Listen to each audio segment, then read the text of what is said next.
Bueno, entonces hoy vamos a estar viendo Hechos de los Apóstoles capítulo 12.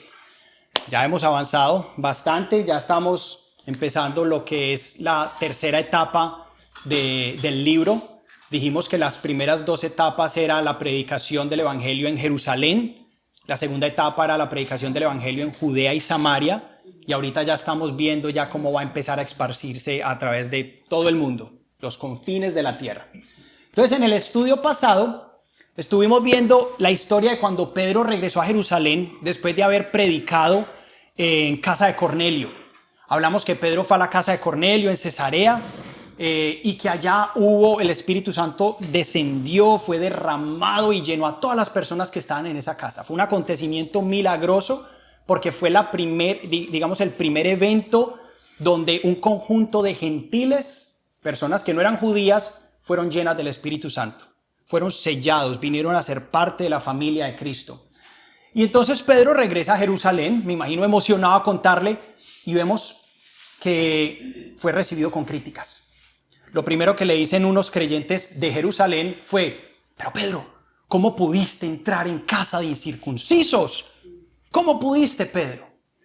Y Pedro le explica a los judíos creyentes los sucesos y cómo fue la obra de Dios. Pedro empieza a explicarles otra vez todo, detalle por detalle, cómo sucedió esto. Y al final, definitivamente ellos dijeron: esto es obra del Señor. Y empezaron a glorificar al Señor. Hablamos sobre la diferencia entre la religión y la gracia. Lo que causa la religión y lo que causa la gracia. Dijimos que la religión produce división, crítica, prejuicios, levanta barreras, mientras que la gracia nos unifica y nos deja desarrollar el carácter de Cristo. ¿Por qué? Porque Cristo ofreció su gracia. Vimos la explicación de la visión de Pedro. Vimos que esa sábana que descendía es la iglesia. Vimos que había todo tipo de animales, cuadrúpedos, reptiles, animales kosher. Y dijimos que eso era la unión entre judíos y gentiles. De cómo la iglesia ahora abarcaría todo tipo de personas.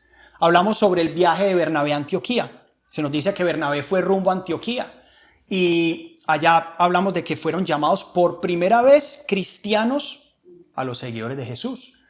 Y vimos que Bernabé, al contrario, por ejemplo, de los otros judíos que habían criticado a Pedro, Bernabé se alegró al ver a un montón de gentiles viniendo a los pies de Jesús. Vimos que Bernabé era un hombre lleno de gracia. Y muchos creían y se convertían al Señor. Y dice la palabra que Bernabé y Pablo se dedicaron a enseñar por un año entero, a enseñar la palabra de Dios allá en Antioquía. El último versículo con el que terminamos ayer fue este, y dice: por aquel tiempo unos profetas bajaron de Jerusalén a Antioquía. Uno de ellos, llamado Ágabo, se puso de pie y predijo por medio del Espíritu que iba a haber una gran hambre en todo el mundo, lo cual sucedió durante el reinado de Claudio. Entonces decidieron que cada uno de los discípulos, según los recursos de cada cual, enviaría ayuda a los creyentes que vivían en Judea. Así lo hicieron, mandando su ofrenda a los líderes religiosos por medio de Bernabé y de Saulo. Vimos ahí que esto fue una muestra de gracia, de cómo la iglesia gentil, que era la criticada por los judíos, fue la que estuvo dispuesta a ayudar a los hermanos judíos cuando estos estaban en necesidad. Estaban pasando hambre. Vimos que esto fue un periodo histórico de hubo una hambruna en todo Israel y los hermanos de allá arriba de Siria decidieron empezar a mandar alimentos y ayuda por medio de Bernabé y Saulo a la iglesia de Cristo. Entonces vimos ahí que eso fue una muestra de gracia, que ahí la religión no tuvo nada que ver, fue la gracia, y ellos mostrando que sus corazones habían sido transformados. Hoy hay un título que le quiero dar a este estudio y es el de la locura de pelear en contra de Dios. Hoy vamos a estar viendo las consecuencias de pelear o de rebelarse en contra de Dios, de pensar que no va a haber una consecuencia por el pecado y de pensar que yo puedo vivir una vida como yo quiera sin recibir algo en consecuencia. Y vemos que la rebelión en contra de Dios es algo que desde el principio de la creación, desde el principio de los tiempos ha existido. Vemos que a nivel angelical hubo una rebelión. La Biblia nos habla de que Lucifer se rebela en contra de Dios. Se nos dice que él se sublevó a tal punto que quería ser como Dios. Y es por eso que se rebela en contra de Dios. se lleva una tercera parte de todos los seres angelicales del cielo y Dios los expulsa del cielo, y ahí vemos donde se conoce hoy en día como los ángeles caídos o los demonios, ángeles que se rebelaron en contra de Dios. Pero vemos que esa rebeldía pasó desde los seres angelicales al hombre, al ser humano. Vemos desde el principio que Adán y Eva, los dos primeros seres, se rebelan en contra de Dios. A pesar de que ellos no se rebelaron de una forma directa, en forma de guerra contra Dios, vemos que la actitud que ellos tomaron al comer del fruto demostró en su corazón que no les importaba la opinión de Dios. Sí, la desobediencia dejó al descubierto que para ellos era más importante su propio deseo, lo que ellos pensaban, que lo que Dios les había dicho. Entonces aquí podemos ver que la rebeldía no simplemente es la persona que dice yo no creo en Dios o yo detesto las cosas de Dios. Es también la persona que dice yo voy a hacer lo que quiera y vivir la vida a mi manera. Y vemos que después de Adán y Eva, esa rebeldía ha marcado el resto de la humanidad. Lo vemos en la Biblia a través de faraones, reyes, gobernantes que han ido en contra de Dios. Y vamos a hablar tres ejemplos de personas conocidas, contemporáneas, de cómo estos hombres se rebelaron en contra de Dios de una forma pública, directa, y las consecuencias que recibieron. Al leer estos tres, testimonios, para mí fue escalofriante. Vamos a leerlos. El primero es un novelista ganador premio Nobel llamado Sinclair Lewis, en 1930, que el hombre se burlaba directamente del cristianismo. Y escribió una novela llamada Elmer Gantry. Su protagonista era un evangelista que era alcohólico y fornicario, en forma de burla. Y tiempo después, Sinclair murió como un alcohólico indefenso en una clínica en Roma. Se burló de Dios, se burló de este personaje ficticio que creó porque era un alcohólico, y él murió como alcohólico en un hospital, indefenso. Después tenemos a Friedrich Nietzsche, filósofo alemán del siglo XIX. Despreció el cristianismo llamándola la religión de los débiles. Pelear contra Dios toda su vida finalmente lo llevó al límite mental y vivió como un demente los últimos años de su vida. Un hombre que aparentemente era brillante, un filósofo, un hombre que supuestamente entendía el sentido de la vida, y terminó al final peleando contra Dios, y en esa búsqueda quedó como un demente, se enloqueció completamente al punto que, mejor dicho, parecía un animal este hombre. Y Ernest Hemingway, premio Nobel de Literatura, se consideró una prueba viva de que se podía pelear contra Dios. Él se jactaba de llevar una vida desenfrenada, múltiples placeres sin límites, mujeres también, todas. Es un hombre conocido como el que conquistaba mujeres por montones, y no tener consecuencias por su pecado. Y finalmente su pecado lo llevó a un profundo desespero que concluyó con el suicidio. Entonces podemos ver que una vida en contra de Dios tiene consecuencias.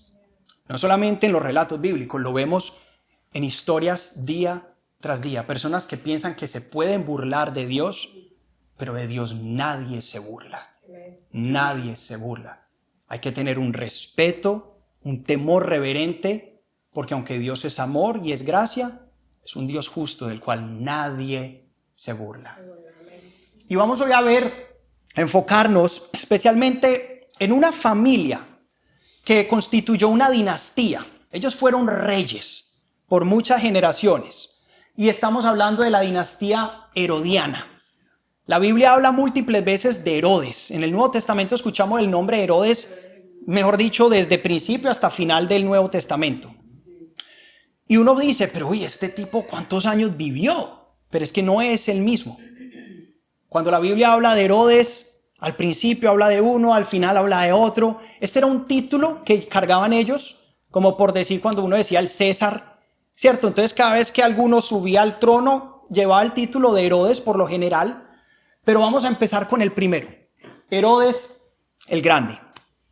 Este Herodes el Grande fue un hombre que gobernó, él fue escogido por Roma como rey. El pueblo no lo escogió a él como rey, Roma lo puso a él como rey y lo puso a reinar sobre Judea.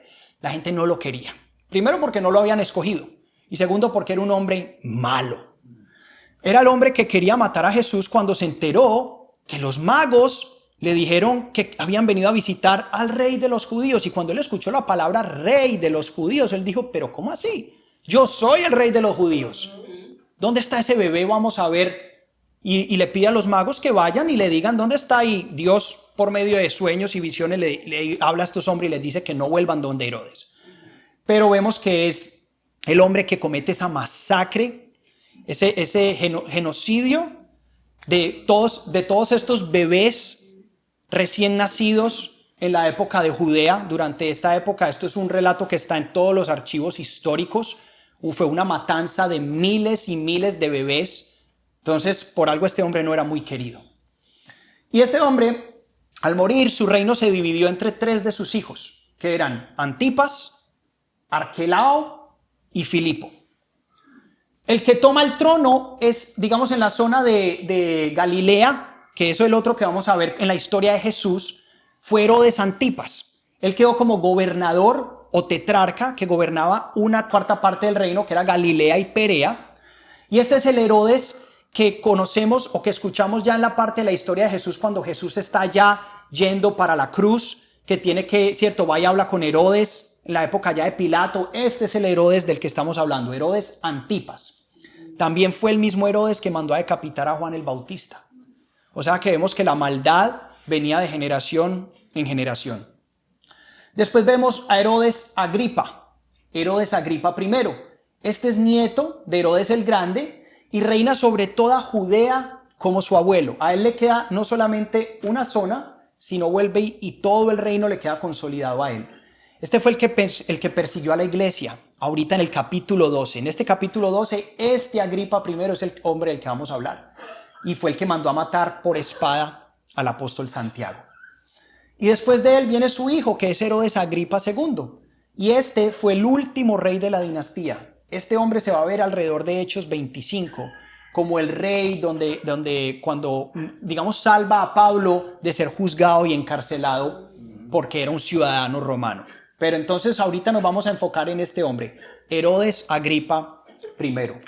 Y vamos a empezar. Quería primeramente dejar eso para que entendamos ese contexto histórico y poder entender mucho de lo que va a suceder hoy.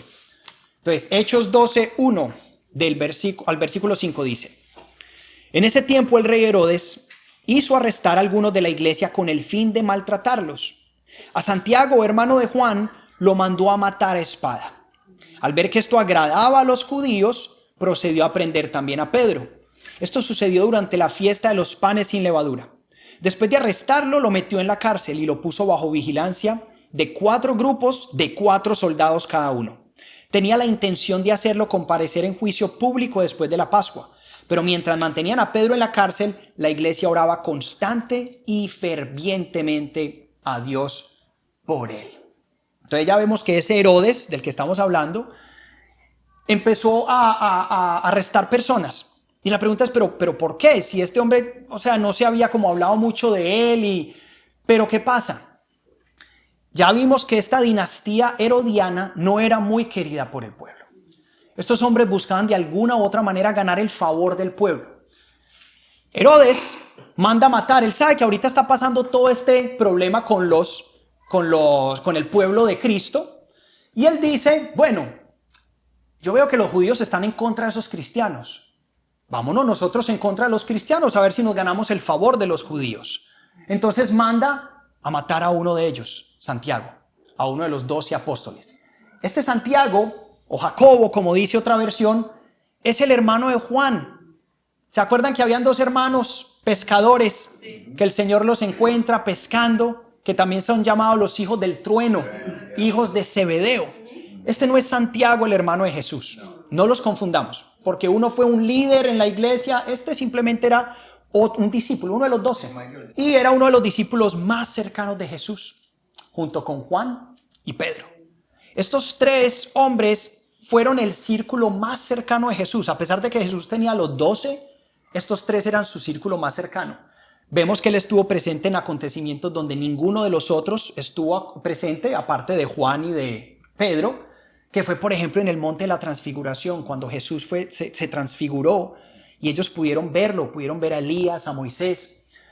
Cuando fue la resurrección de la hija de Jairo, los únicos que pudieron entrar con Jesús a ese acontecimiento fueron ellos tres. Y en Getsemaní, cuando Jesús está orando, ¿cierto? La oración de Jesús, esta oración de desespero de Él, que les dice a ellos que velen, que no se duerman, son ellos tres los que están ahí. O sea que era un hombre muy, muy cercano a nuestro Señor Jesús. Ya dijimos que no es el mismo hermano de Jesús. Y él fue el primer apóstol martirizado. De los 12, aparte de Judas, que se suicidó, fue el primer apóstol en ser asesinado. Entonces, aquí, como dijimos, Herodes empezó a ver que esto le agradaba al pueblo. Al ver que asesinó a este hombre y el pueblo empezó, ¡wow! Están haciendo algo. ¿Qué dijo? Vamos a seguir. ¿Ahora qué hace él? Encarcela a Pedro.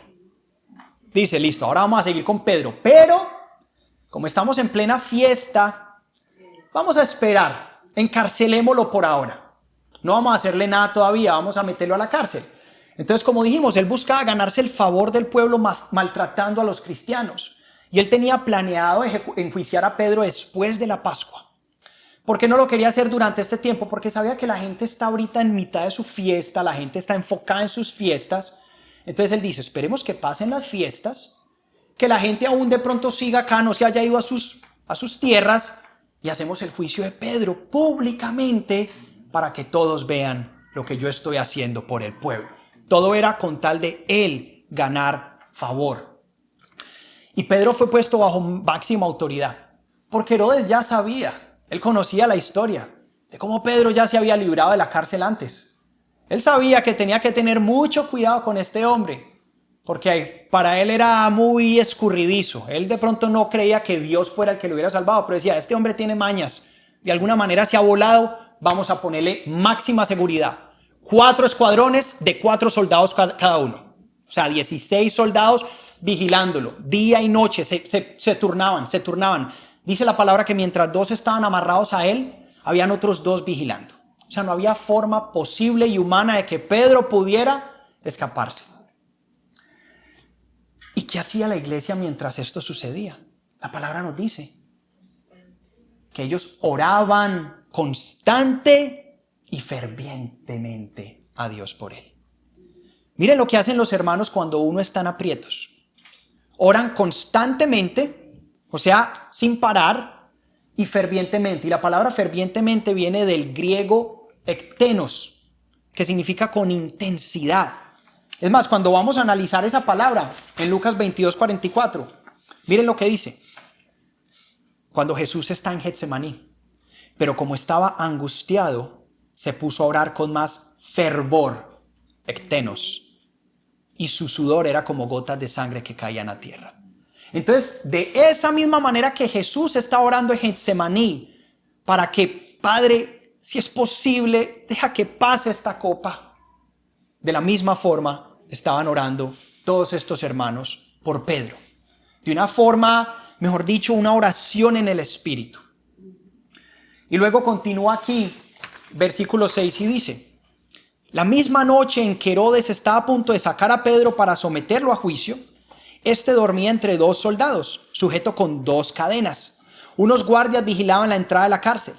De repente apareció un ángel del Señor y una luz resplandeció en la celda. Despertó a Pedro con unas palmadas en el costado y le dijo, date prisa, levántate. Las cadenas cayeron de las manos de Pedro. Dijo además el ángel, vístete y cálzate las sandalias.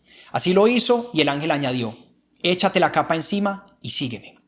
Pedro salió tras él, pero no sabía si realmente estaba sucediendo lo que el ángel hacía. Le parecía que se trataba de una visión. Pasaron por la primera y la segunda guardia y llegaron al portón de hierro que daba a la ciudad.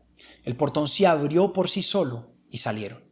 Caminaron unas cuadras y de repente el ángel lo dejó solo. Entonces Pedro volvió en sí y se dijo, ahora estoy completamente seguro de que el Señor ha enviado a su ángel para liberarme del poder de Herodes y de todo lo que el pueblo judío esperaba. Vemos un milagro, otro milagro más. El Señor manda a su ángel a rescatar a Pedro de la cárcel de una forma totalmente milagrosa. Y dice que a pesar de que de las condiciones en las que estaba Pedro, imagínense, está en una cárcel, está sujeto, quién sabe, quizás incómodo, pero dice la palabra que dormía profundamente. Mírense la tranquilidad que Pedro tiene, porque yo no sé ustedes, pero yo cuando estaba en situaciones, pasando situaciones difíciles, lo que menos logro poder hacer es conciliar el sueño. Mi mente está toda hora dando vueltas en los problemas, cómo voy a hacer esto, o si estoy incómodo o con alguna dolencia, con algo, lo que menos puedo es dormir. Pero dice que Pedro dormía profundamente, a tal punto que el ángel dice que tuvo que darle unas palmadas. Imagínense lo dormido que estaba Pedro, que el ángel tuvo que cachetearlo. Pedro, despertate, despertate, Pedro.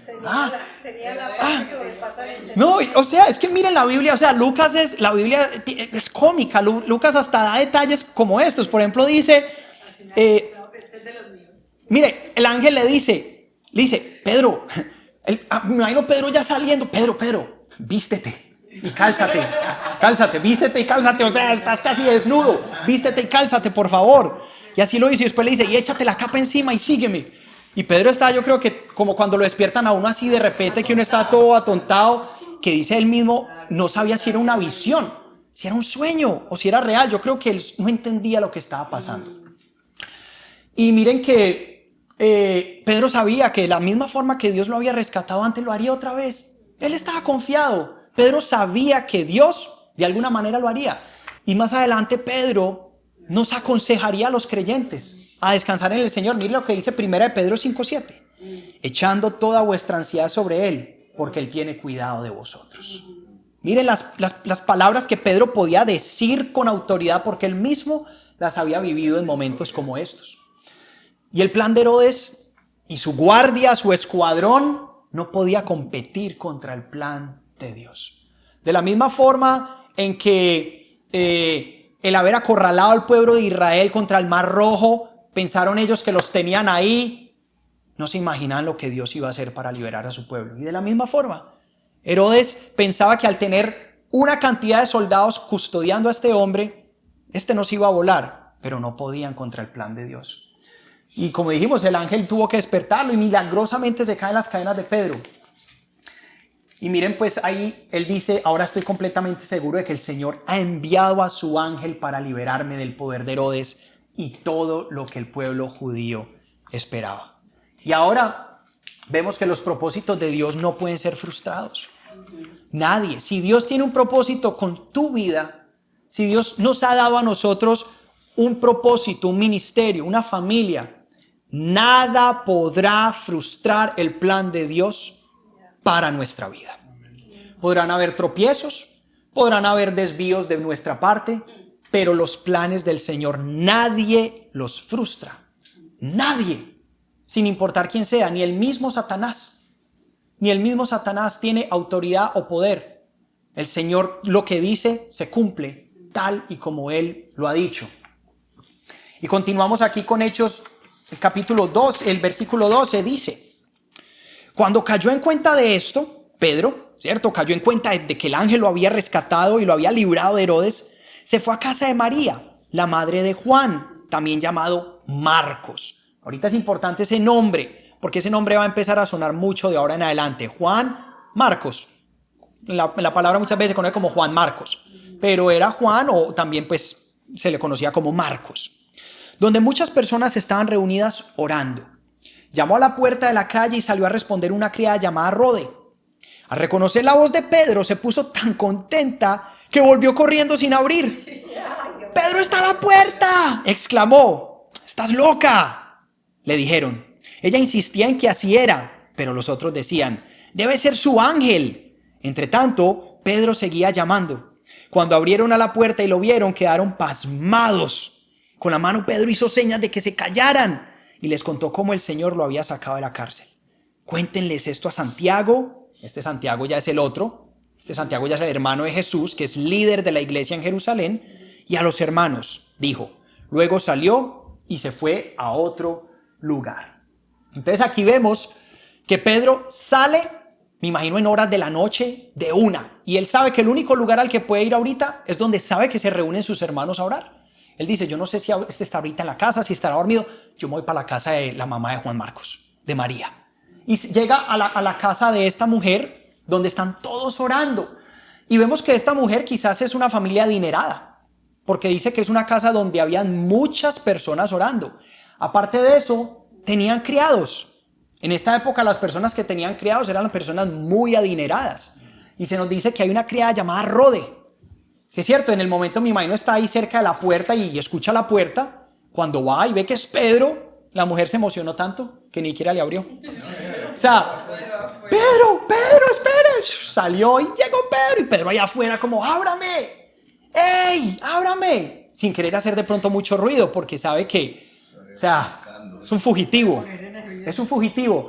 Entonces, vemos que este lugar es un punto de encuentro de oración para los discípulos. Más adelante este Juan Marcos sería un cercano ayudante de Pablo. Vamos a ver que él más adelante va a acompañar a Pablo en su primer viaje misionero. Y ese Juan Marcos es nada más y nada menos que un primo de Bernabé. Usted ya me ha escuchado acerca de Bernabé. Y sabemos que Bernabé era un judío gentil de la isla de Chipre. Juan Marcos también, él no es judío nacido en Israel, sino que es un judío gentil también. Vemos el nombre Marcos, no es un nombre judío. Y entonces, lo que aprendió este hombre, porque se volvió muy cercano a Pedro, y lo que él aprende por medio de Pedro, lo llevó más adelante a ser inspirado por el Espíritu Santo y escribir uno de los 4 evangelios. Entonces ese Juan Marcos no es solamente el primo de Bernabé, no es solamente un acompañante de Pablo, no es solamente el hijo de María, es nada más y nada menos que uno de los autores de los evangelios. El evangelio de San Marcos es este hombre a quien se le acredita ese evangelio. Entonces se nos dice que la criada quedó atónita al escuchar a Pedro y que aunque ellos oraban fervientemente no creían que ya Dios hubiese dado libertad a Pedro. Entonces miren qué ironía, ellos estaban orando fervientemente, mejor dicho, orando con poder, ¿cierto? Con fe, pero cuando llega Pedro no creen que pueda ser él. ¿Ah? ¿Cuántas veces no nos pasa así? Señor, yo sé que tú lo harás. Yo confío en que tú lo harás. Y el Señor lo hace y uno dice, no, pero de pronto es que hoy me estoy sintiendo bien. Eso a lo mejor, yo me voy a ir a hacer un examen a ver si todavía lo tengo, si todavía esto, si... ¿Entienden? Y nos pasa. Si le pasó a ellos, nos pasa a nosotros. Pero aún así, vemos que el Señor había escuchado su oración. Miren, cuando ellos dicen ahí en el versículo 15, debe ser su ángel, le dicen a la criada. En la tradición judía se creía que cada persona tenía un ángel guardián y que por lo general ese ángel de pronto físicamente se parecía a la misma persona. Entonces ellos están diciendo como que ya, Rode, eso debe ser el ángel de Pedro. Eso debe ser que usted vio ahí al ángel guardián de Pedro, eso no debe ser él. Y ella decía, sí es él, vengan para que vean.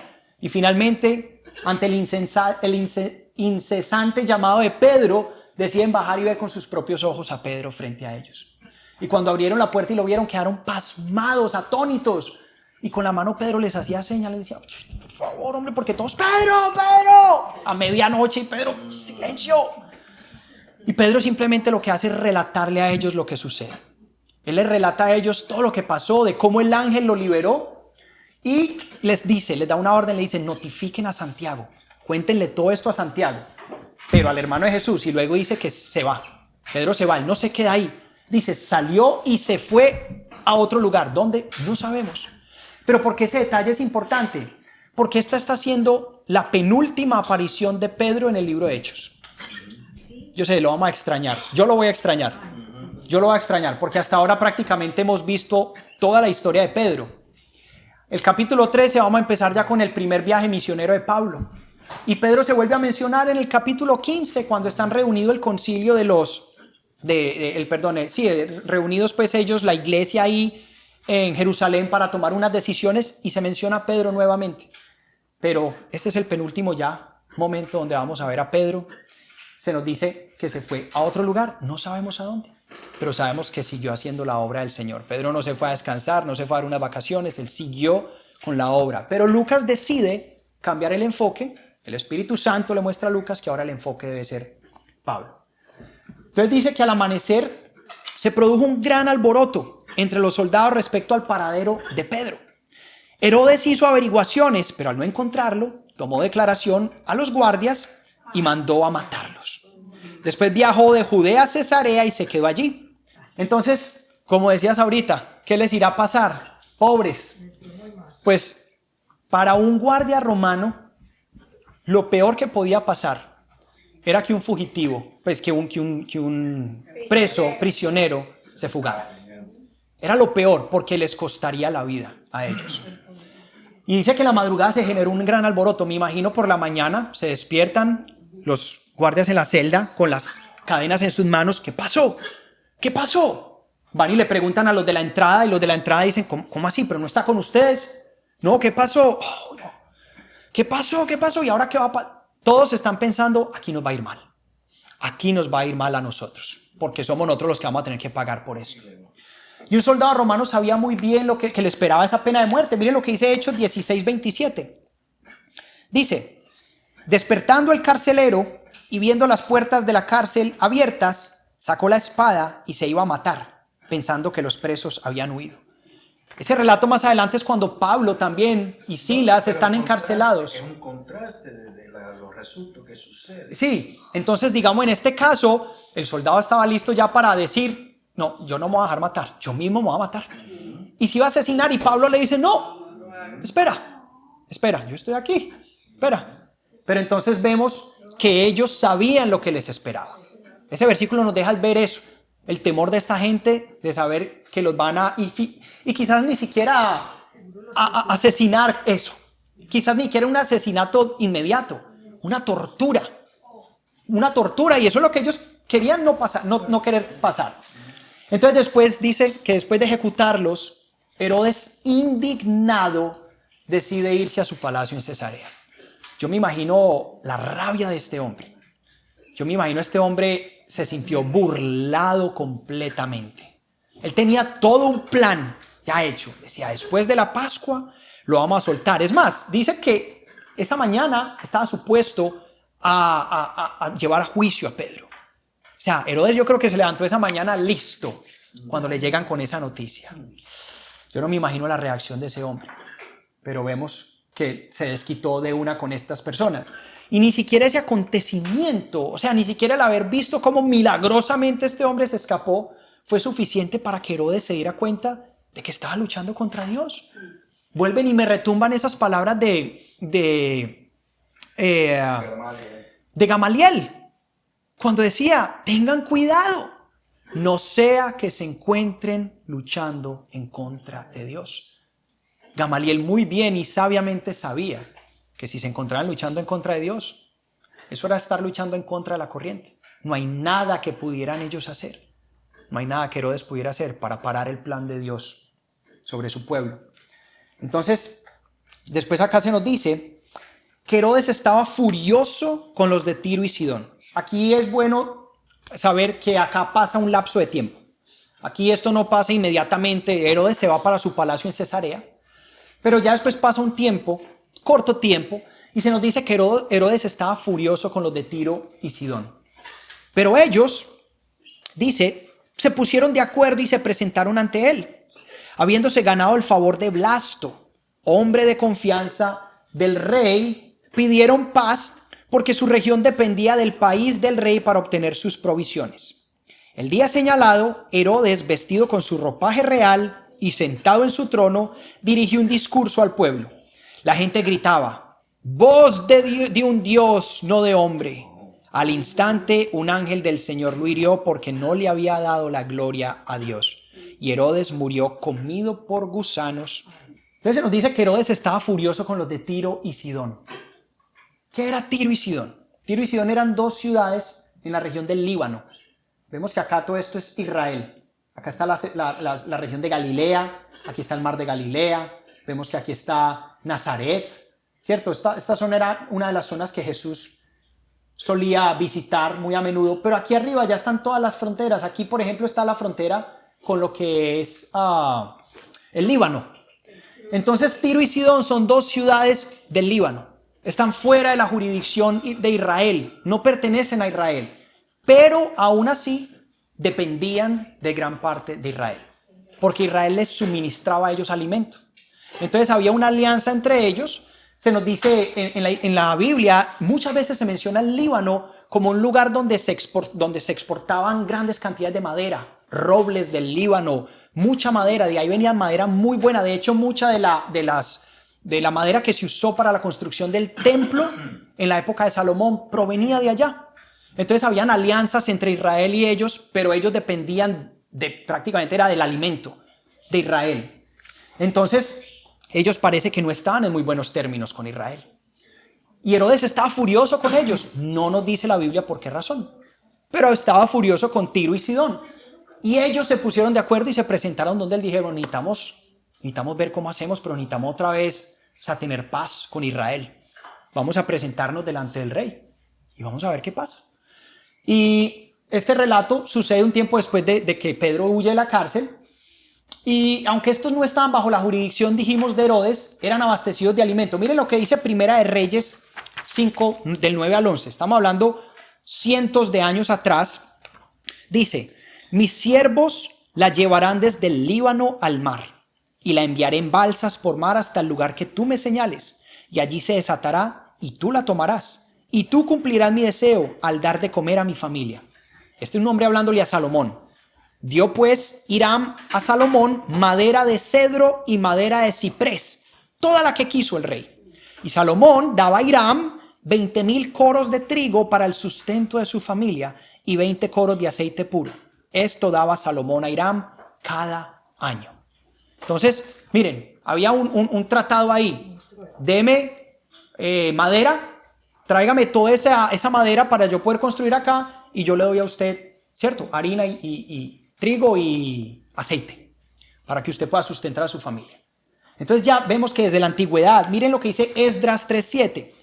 Y dieron dinero a los albañiles y carpinteros, asimismo comida, bebida y aceite a los sidonios y tirios, a los de Tiro, para que trajesen madera de cedro desde el Líbano, miren, Líbano, por mar hasta Jope. Jope va a estar aquí más abajo, no se alcanza a ver. ¿Se acuerdan Jope, la historia de Jope, cuando Pedro estuvo en Jope? Entonces miren que esta gente hacía eso, en barco, en balsas, enviaban la madera. Todos esos robles, esos troncos gigantes los traían por mar. Entonces es importante entender esto porque históricamente había un problema entre estas dos regiones. Y se nos dice que habiéndose ellos ganado el favor de Blasto, Blasto era una de las personas cercanas a Herodes, seguramente sobornándolo. Seguramente sobornan a este hombre y le dicen, necesitamos hablar con el rey. ¿Cómo nos puede usted ayudar?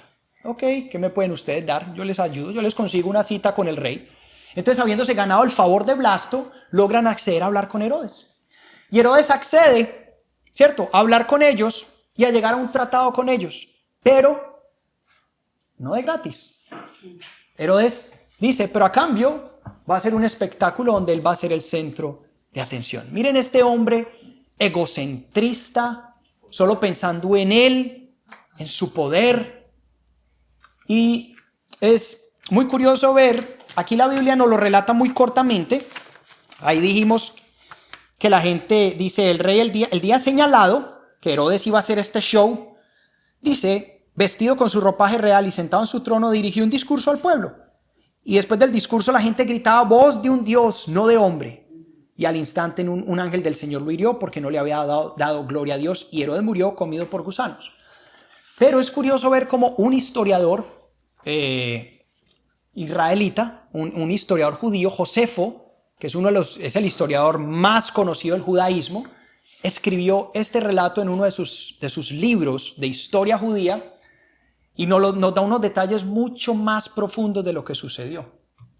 Miren lo que dice el relato de Josefo en Antigüedades, que es su libro, en la versión, en el volumen número 2, dice: un solo pecado de soberbia cometido por el rey es castigado por Dios con su muerte. Es el título de esta sección del libro de él. Dice: y cuando él había cumplido 3 años como rey de Judea entera, se presentó en la ciudad de Cesarea, que antes se llamaba Torre de Estatrón. Con tal motivo se reunieron en esta ciudad gran multitud de autoridades y prominentes dignidades de la provincia. Y en el segundo día de los espectáculos, miren, no era un show de un día, ya van 2 y quién sabe cuántos días más. Tras cubrirse con una vestimenta confeccionada toda ella de plata, de tal manera que resultaba una tela admirable, llegó al teatro, a esos anfiteatros romanos que él había construido, que su padre había construido, su abuelo, perdón. dice, llegó al teatro con las primeras horas del día. ¿Por qué llegó a las primeras horas del día? Para que la plata pudiera ser, dice, reluciente al ser alcanzada por los primeros rayos solares. Él quería que cuando el sol empezara a salir, todos esos rayos del sol hicieran que él, mejor dicho, sí, resplandeciera. Dice, y fulgores impresionantes que ponían los pelos de punta a los que se fijaban en la vestimenta. E inmediatamente los aduladores, uno tras otro, le gritaban expresiones que en realidad no le producían bien alguno, pues lo llamaban Dios, al tiempo que añadían, sénos propicio, si hasta el día de hoy te hemos considerado hombre, a partir de ahora en cambio confesamos que eres de una condición sobrehumana, le gritaba el pueblo. Imagínense, esta gente queriendo ganarse el favor de él, lo que estaban dispuestos a decirle, y él creyéndose todo eso. Mejor dicho, él yo creo que se sentía ahí todo un estadio, todo un anfiteatro gritándole a él que es un Dios. ¡Wow! El rey no lo reprendió, ni rechazó aquella impía adulación. Y así, al levantar la vista poco después, vio un cuervo posado sobre una cuerda encima de su cabeza. E inmediatamente comprendió que él le anunciaba males, lo mismo que en otro tiempo le había anunciado bienes. Y ello hizo que se apoderara de él un dolor que le traspasaba y corroía el corazón. Y se le fijó en el vientre una molestia repentina que empezó con fuerza. Y después de encontrarse afectado por la referida molestia del vientre durante 5 días consecutivos, abandonó este mundo. Este historiador narró ese acontecimiento real que sucedió. La Biblia simplemente nos está hablando las cosas tal y como son. Esto no es, eso se lo inventaron en la Biblia, eso fue algo que Lucas, no. Lucas está narrando la historia tal y como fue. Pero este historiador se enfocó en detalle presentarnos cómo fue ese evento. Pero miren al punto que había llegado este hombre. Un hombre que se rebeló contra Dios dijo, yo puedo ser como él, me están llamando Dios. El sueño de Satanás era ser llamado Dios. Este hombre estaba cumpliendo ese sueño. La gente aplaudiéndolo, la gente admirándolo, llamándolo Dios. Y él no decía nada, él lo aceptaba. ¿Y qué pasó? Inmediatamente contrajo una enfermedad. Y a los 5 días murió. Con Dios no se juega. Con Dios no se juega. O sea, hay que tener un respeto reverente por Dios. Un profundo respeto por Dios. Podrá ser mi papá, podrá ser mi buen pastor, pero es el alfa y el omega, es el principio y el fin, es el juez justo. Delante de que toda rodilla se doblará, toda lengua confesará que Él es el Señor. Acá hay una foto que mi esposa y yo tuvimos la oportunidad cuando fuimos a Israel, que estábamos en Cesarea Marítima, de estar en este lugar. Y yo hasta ese momento no entendía qué era ese lugar, hasta cuando estaba preparando el estudio, que caí en cuenta que este teatro del que hablan aquí en Cesarea era el teatro de Herodes, donde ese hombre ahí mismo, quizás ahí parado, estaba presentándose delante de toda esta multitud de personas, con el mar atrás el mar Mediterráneo, presentándose, los rayos del sol entrando a primera hora, imagínense, y él resplandeciendo. ¡Wow! Despreciar a Dios tiene consecuencias eternas. Eternas, no solamente la muerte física. Muchos podrán decir, bueno, partió ya de este mundo, ya. Pero una eternidad separada de Dios. Separada de Dios por no haberlo reconocido, por no haber aceptado su poder, su grandeza, su mano, su soberanía sobre nuestras vidas. Solo Dios merece la gloria. Amén. Solamente Dios merece la gloria. El apóstol Pablo le escribía a la iglesia en Romanos, en el capítulo 1, 18 al 21, dice, en verdad, la ira de Dios viene revelándose desde el cielo contra toda impiedad e injusticia de los seres humanos, que con su maldad obstruyen la verdad. Me explico. Lo que se puede conocer acerca de Dios es evidente para ellos, pues Él mismo se lo ha revelado. O sea, Pablo está diciendo, Dios se le ha revelado a todo el mundo por medio de la creación, por medio de nosotros como creación, de que hay un creador, hay un Dios. Él se ha revelado.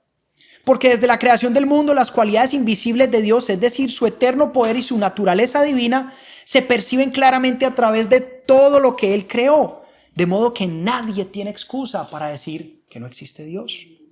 A pesar de haber conocido a Dios, no lo glorificaron como Dios, ni le dieron gracias, sino que se extraviaron en sus inútiles razonamientos y se les oscureció su insensato corazón. Las personas que están destinadas a perderse, se pierden. Porque en el fondo de su corazón, ellos no quieren reconocer jamás que hay un Dios sobre ellos. No quieren reconocer que tienen que rendir cuentas a alguien. No quieren reconocer que hay un pecado que los carcome y los acaba. Y que solamente hay un camino al Padre y es Jesucristo. No hay otro camino, solo Jesucristo. Y por eso tenemos con humildad nosotros que venir delante del Señor. Con un respeto reverente, no con un temor de miedo, pero un temor reverente.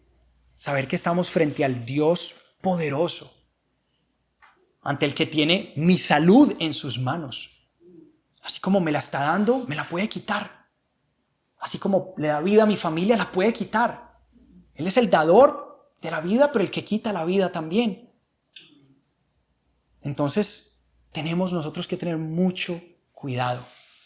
Y para las personas que quizás estén escuchando este mensaje, que en algún momento han blasfemado en contra de Dios, han hablado mal en contra de Dios, yo les pido que se arrepientan en el nombre del Señor Jesús.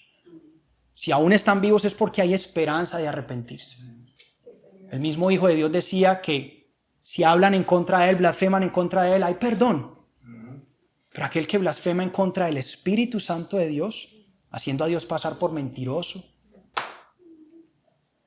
no tiene perdón. Y aquí termina con este versículo, el 24, que dice: pero la palabra de Dios seguía extendiéndose y difundiéndose. Cuando Bernabé y Saulo cumplieron su servicio, regresaron de Jerusalén llevando con ellos a Juan, también llamado Marcos. Aunque Herodes había muerto, la misión de la iglesia seguía viva y creciendo. No porque Herodes murió ya entonces, no, ellos seguían. Miren cómo Dios sigue. Van pasando personas que se opusieron a la obra de Dios, pero la obra de Dios sigue.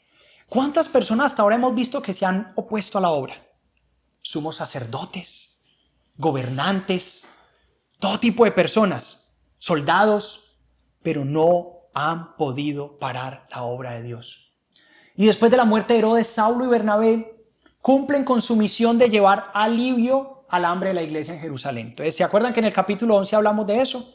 Que Saulo y Bernabé, el último capítulo con el que empezamos ahorita, el versículo que terminamos, ellos se quedaron haciendo una obra, vinieron a traer alimentos a Jerusalén, terminaron su labor, su misión, y al terminar la misión dicen: bueno, ¿ahora qué? Yo no me quiero quedar manicruzado, ¿qué hacemos?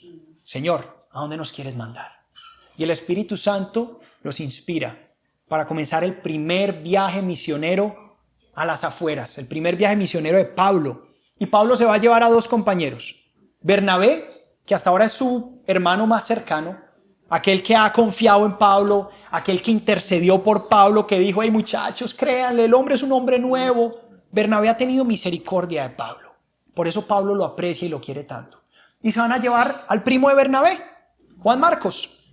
Vamos a ver que ahorita comienza una muy buena relación, pero más adelante también vamos a ver que hay una discrepancia entre Pablo y Juan Marcos. Vamos a ver que por cuestiones de cómo se estaba llevando a cabo, digamos, la obra y todo, Juan Marcos hay cosas que no le gustan y no está viendo de pronto el progreso que él quería ver y, digamos, no tiene la madurez que tiene Pablo. El peligro. Ajá, exacto. Y está viendo los peligros. Pablo es un hombre que ya sabe a lo que se va a enfrentar y está dispuesto a hacerlo. Juan Marcos quizás es un jovencito, dice: no, de una, vamos, sí, hágale, y empaca su mochila, no sabe lo que le espera. Entonces más adelante vamos a ver que deciden ellos ya cada uno tomar su rumbo, separarse. Pero no en malos términos, porque incluso más adelante, luego otra vez vemos que Pablo, cuando está escribiendo una de sus cartas, pide que llamen o que le envíen a Juan Marcos.